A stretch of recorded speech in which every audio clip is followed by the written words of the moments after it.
प्रातःकाल दैनिक कार्यों से निवृत्त होकर गौतम बुद्ध के सभी शिष्य एकत्र हो गए। गौतम बुद्ध ने संदेश देना आरंभ किया। बोले, आज मैं तुम्हें ऐसे व्यक्ति की कथा सुनाता हूं जिसके पास सब कुछ होते हुए भी वह दुखी था। गौतम बुद्ध ने कहना आरंभ किया, किसी नगर में एक सेठ रहता था। उसके पास लाखों की संपत्ति थी, बहुत बड़ी हवेली थी, नौकर चाकर थे। फिर भी सेठ के मन को शांति नहीं थी। एक दिन किसी ने उसे बताया कि अमुक नगर में एक साधु रहता है। वह लोगों को ऐसी सिद्धि प्राप्त करा देता है कि उससे मनचाही वस्तु मिल जाती है। सेठ उस साधु के पास गया और उसे प्रणाम करके निवेदन किया, महाराज, मेरे पास धन की कमी नहीं है, पर फिर भी मेरा मन बहुत अशांत रहता है। आप कुछ ऐसा उपाय बता दीजिए कि मेरी अशांति दूर हो जाए। सेठ ने सोचा कि साधु बाबा उसे कोई तावीज दे देंगे या और कुछ कर देंगे जिससे उसकी इच्छा पूरी हो जाएगी, लेकिन साधु ने ऐसा कुछ भी नहीं किया। अगले दिन उसने सेठ को धूप में बिठाए रखा और स्वयं अपनी कुटिया के अंदर छाया में जाकर चैन से बैठा रहा। गर्मी के दिन थे। सेठ का बुरा हाल हो गया। उसको बहुत गुस्सा आया, पर वह उसे चुपचाप पी गया। दूसरे दिन साधु ने कहा, आज तुम्हें दिन भर खाना नहीं मिलेगा। भूख के मारे दिन भर सेठ के पेट में चूहे कूदते रहे।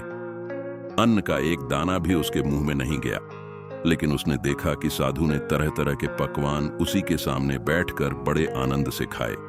सेठ सारी रात परेशान रहा। उसे एक क्षण को भी नींद नहीं आई। वह सोचता रहा कि साधु तो बड़ा स्वार्थी है। तीसरे दिन सवेरे ही उठकर उसने अपना बिस्तर बांधा और चलने को तैयार हो गया। तभी साधु बाबा उसके सामने आकर खड़े हो गए और बोले, सेठ, क्या हुआ? सेठ ने कहा, मैं यहां बड़ी आशा लेकर आपके पास आया था, लेकिन मुझे यहां कुछ नहीं मिला। उलटे ऐसी मुसीबतें उठानी पड़ी जो मैंने जीवन में कभी नहीं उठाई। मैं जा रहा हूं।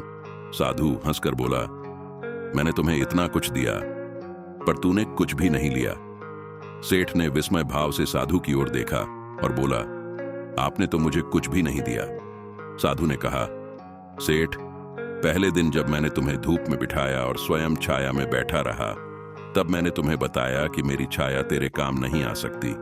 जब मेरी बात तेरी समझ में नहीं आई, तो दूसरे दिन मैंने तुम्हें भूखा रखा और स्वयं खूब अच्छी तरह खाना खाया। उससे मैंने तुम्हें समझाया कि मेरे खा लेने से तेरा पेट नहीं भर सकता। सेठ, याद रख, मेरी साधना से तुझे सिद्धि नहीं मिलेगी। धन तूने खुद पुरुषार्थ से कमाया है और शांति भी तुझे अपने ही पुरुषार्थ से मिलेगी। सेठ की आंखें खुल गईं। अब उसे अपनी मंजिल पर पहुंचने का रास्ता मिल गया था। साधु के प्रति कृतज्ञता व्यक्त करता हुआ वह अपने घर लौट आया। एक दिन गौतम बुद्ध ने एक दुखी व्यक्ति को देखा। व्यक्ति बुद्ध के चरणों में गिरकर अपने दुख दूर करने का उपाय जानना चाहता था। गौतम बुद्ध ने उस व्यक्ति को अपने पास बिठाया और बोले, तुम व्यर्थ में चिंतित हो रहे हो। सुख दुख हमेशा नहीं रहते। मैं तुम्हें एक कथा सुनाता हूं, ध्यान से सुनो। किसी नगर में एक सेठ रहता था। वह बड़ा ही उदार और परोपकारी था। उसके दरवाजे पर जो भी आता था, वह उसे खाली हाथ नहीं जाने देता था और दिल खोलकर उसकी मदद करता था। एक दिन उसके यहाँ एक आदमी आया। उसके हाथ में एक पर्चा था जिसे वह बेचना चाहता था। उसके पर्चे पर लिखा था, सदा न रहे। इस पर्चे को कौन खरीदता, लेकिन सेठ ने उसे तत्काल खरीद लिया और अपनी पगड़ी के एक छोर में बांध लिया। नगर के कुछ लोग सेठ से ईर्ष्या करते थे।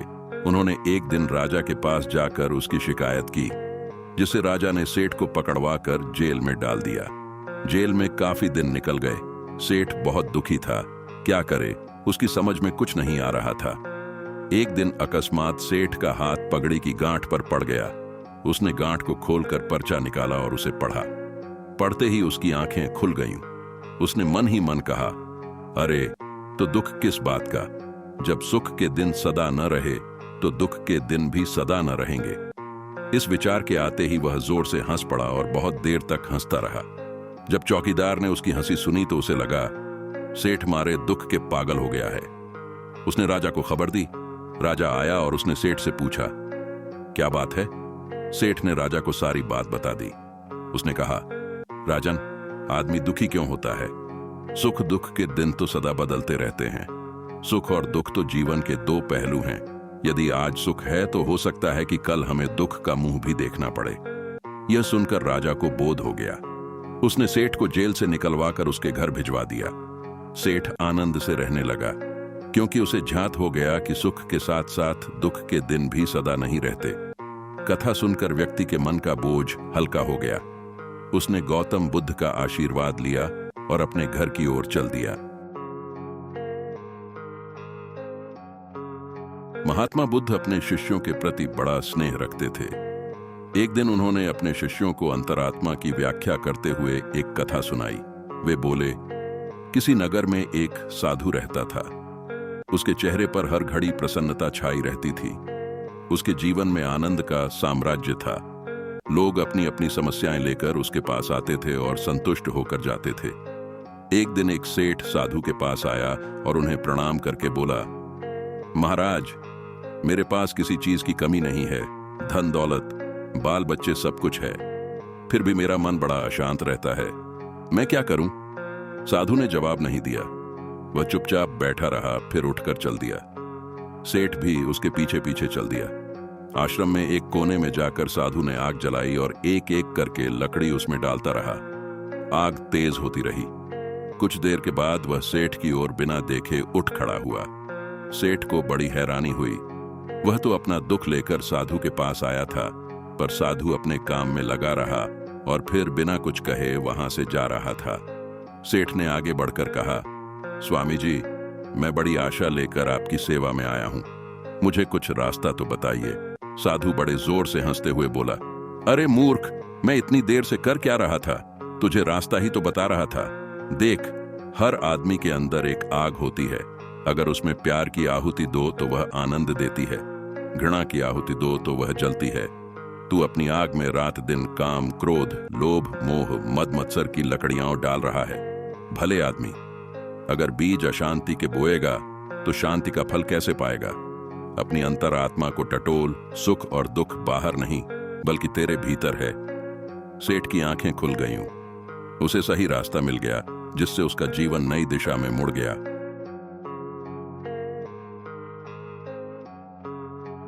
एक दिन गौतम बुद्ध अपने शिष्यों के साथ भ्रमण कर रहे थे। तभी एक शिष्य ने पूछा, सच्ची मेहनत की क्या परिभाषा है? क्या आप मेरी इस जिज्ञासा का समाधान करेंगे?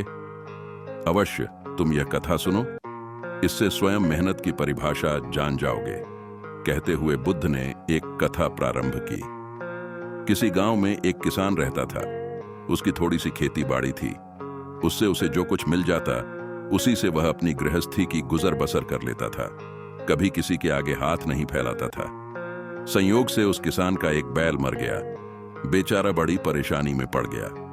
खेत को बोना जरूरी था, पर बोए कैसे? बैल तो एक ही रह गया था। उसने बहुत सोचने के पश्चात एक फैसला किया। हल के जुए में एक ओर बैल जोता और दूसरी ओर अपनी त्री, और फिर काम करने लगा। उसी समय वहां का राजा अपनी रानी के साथ रथ पर उधर से गुजरा। अचानक उसकी निगाह हल पर गई, जिसके जुए में एक ओर बैल और दूसरी ओर स्त्री थी। उसे बड़ा आश्चर्य हुआ, साथ ही दुख भी। उसने रथ को रक्त कवाया और किसान के पास जाकर पूछा, यह तुम क्या कर रहे हो? किसान ने निगाह उठाकर उसकी ओर देखा और बोला, मेरा एक बैल मर गया है और खेत को बोना जरूरी है। राजा ने कहा, भले मानस, कहीं स्त्री से भी बैल का काम लिया जाता है? किसान बोला, क्या करूं और उपाय ही क्या है? उपाय? राजा ने कहा, तुम मेरा एक बैल ले लो, जाओ। किसान बोला, मेरे पास इतना समय नहीं है। इतना कहकर उसने बैल को आगे बढ़ा दिया। राजा ने कहा, सुनो भाई, तुम अपनी स्त्री को बैल लाने के लिए भेज दो। जब तक वह आए तब तक मैं उसके स्थान पर काम करूंगा।